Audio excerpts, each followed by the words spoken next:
Hi guys, how's it going? Yeah, there's a lot to be talked about, and I do want to keep it kind of, not off topic. I don't want to go into tangents. So yeah, my name is Schmoopy. If you're new to this channel, thank you so much for coming. And for all my regular viewers who might have known this channel before, I'm doing a rebrand, so I'm gonna be known as Schmoopy. If you knew my other name before, just please refer to me as Schmoopy. What is Schmoopy? In a nutshell, Schmoopy is my childhood nickname, and I think it's cute and it's more memorable to me. So yeah, and I'd also like to apologize for the lighting. It's kind of gross. It's rainy and cold out, that's why I'm kind of cozy in my little crew neck. And we just moved into a new apartment, so a lot of boxes, a lot of stuff. I didn't feel like looking for my ring light because I have to start unpacking after this anyways. So let's get started in the video. So the main topic of this video is why you should watch Bandersnatch. Bandersnatch is what? You're like, what is this? And also a note I want to talk about before one of my New Year's resolutions is to stop moving my hands. Like, it's a new year, and I want to start uploading more videos more. You know, the typical excuse like all YouTubers, just like, yeah, I'm coming back. But I'm actually going to try, I think, at least to do one video a week because I still have to, work. And yeah, that takes obviously a lot more time. So today's video will be talking about the Black Mirror episode Bandersnatch. And if you're not familiar with it, then I can kind of give you a brief little kind of overview of what it is.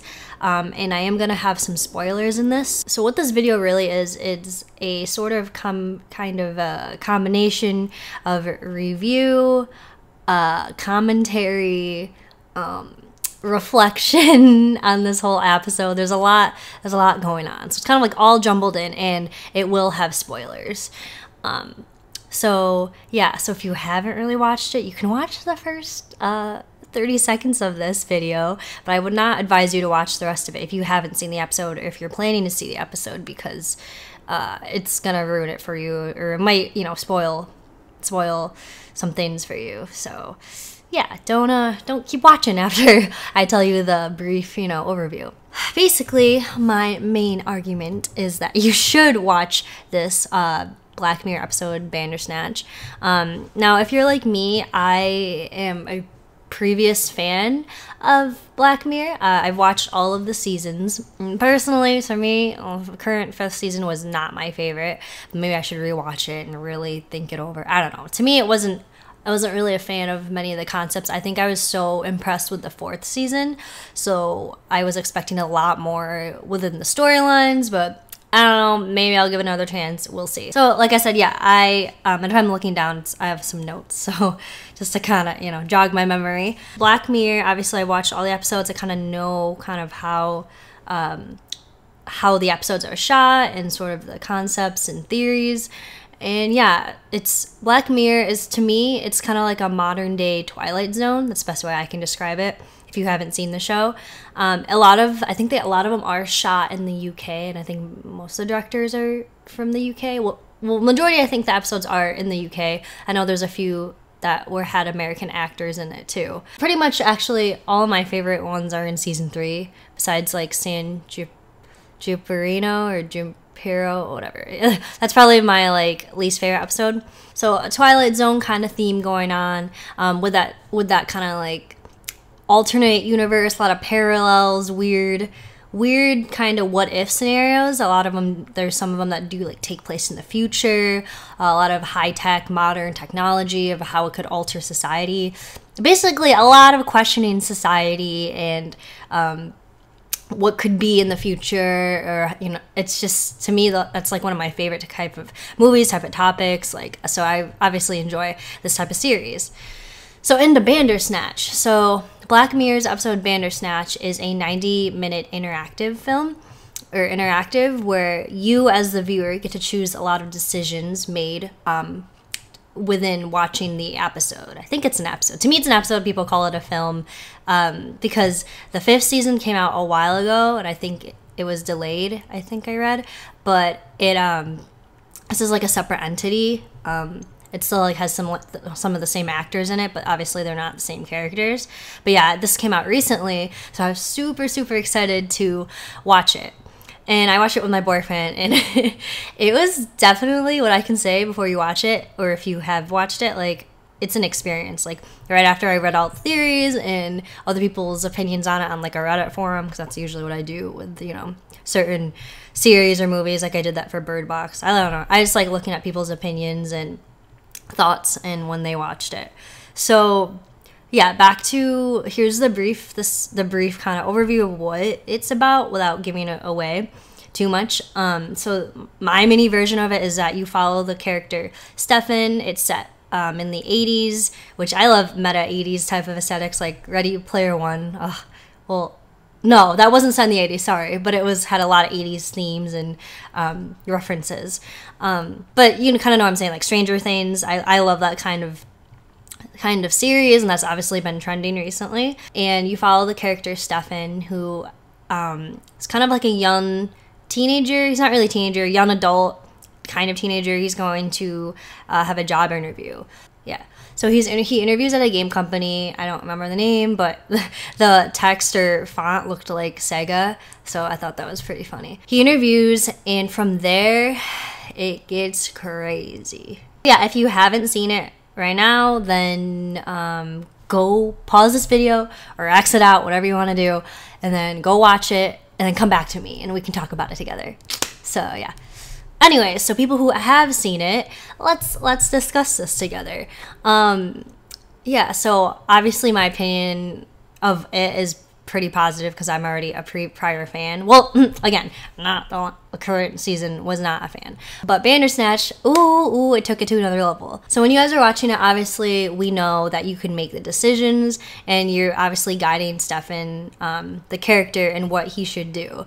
And it's pretty cool how it breaks the fourth wall, because he starts asking, and it gets so it's so interactive, like their purpose was, but it gets so fun. After I got onto the Reddit forum, there was 7 or 8, I think 8 alternative endings, which I thought was crazy, and I was listing them in my head. One of my favorite part is probably when they broke the fourth wall, and you could like put Netflix in, and then they started explaining Netflix.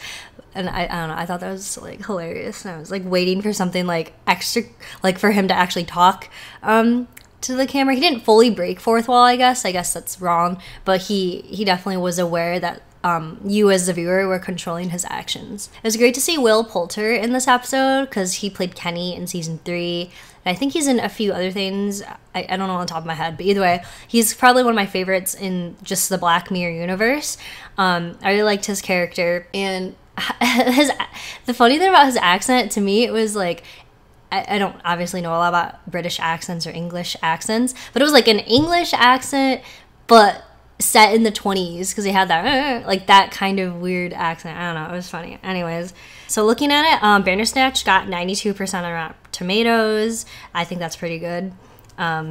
Seeing how it kind of takes like you on a different viewing experience. It reminded me of, did anyone play those weird DVD games? Like there's like a Harry Potter game where you put it in the DVD player, and you can play like games and like choose different different options to go next. It literally reminded me like of that baby version, but like to a more modern version, the way that they made this interactive. Did anyone else like kind of see the similar references? Like one reference was the San Junipero, I don't think that's how you pronounce it, but it was like the hospital, and that was after that one episode. So they had that White Bear, they had like that same symbol. And honestly, while this was happening to Steven, I thought it was gonna be like a White Bear moment, or like he'd be on the show again, or like would somehow connect to that. But obviously it didn't. So you saw like the little metalhead character on that poster, and obviously it's set in the 80s. So I thought that was really cool, because that thing like starts in the previous season, in one of the episodes, it's like terrorizing people and like killing everybody. I thought that was pretty cool. So I thought it was so meta when Colin's child Pearl ends up like continuing the game, because in that alternative ending he dies. I mean, he dies like a lot of times, but yeah, so I thought that was really cool. Also that the video game theme itself paired really well with what was happening in the character's reality. So basically, like, again, it made you start over, or it made you, it obviously directed you to a path to like the different endings. So I thought that was pretty cool. Overall, this episode honestly made me think about how we make decisions in, you know, I know people, whether they believe in fate or if our decisions alter our fate. That was kind of like the whole concept of this.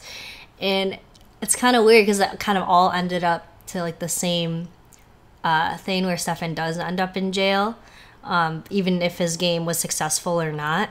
Yeah, I just think it was interesting thinking about like how our fate is determined.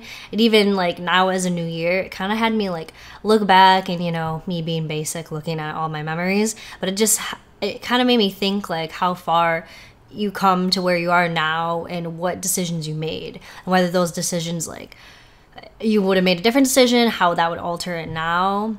And that also goes into in this episode too, where he goes back in time, or like a different, you know, or the concept of there's many versions of us and different, you know, parallels, and how you can go back in time and he wanted to change, you know, his current situation with his mom, and it was wild. That's why I loved how interactive this episode was. Yeah, so I think the unpredictability of playing this and watching as a viewer is probably what made this like so entertaining and super fun to play.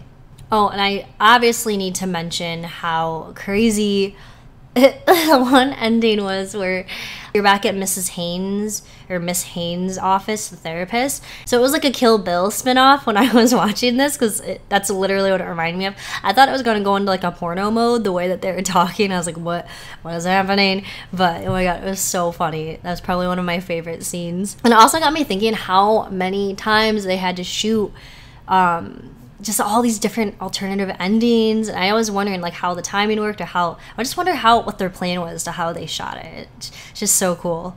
Yeah, so that's kind of what I wanted to get off on so that's kind of what I wanted to discuss really with Black Mirror's Bandersnatch is, yeah, go watch it. It's definitely worth the watch if you're into these kind of alternate universe kind of movie types of films. I don't know what I'm trying to say. But either way, it was so fun to watch. So make sure you go watch that. And thanks for joining me for my first video of 2019. I hope to see you guys more in the next one. All right, guys. Bye.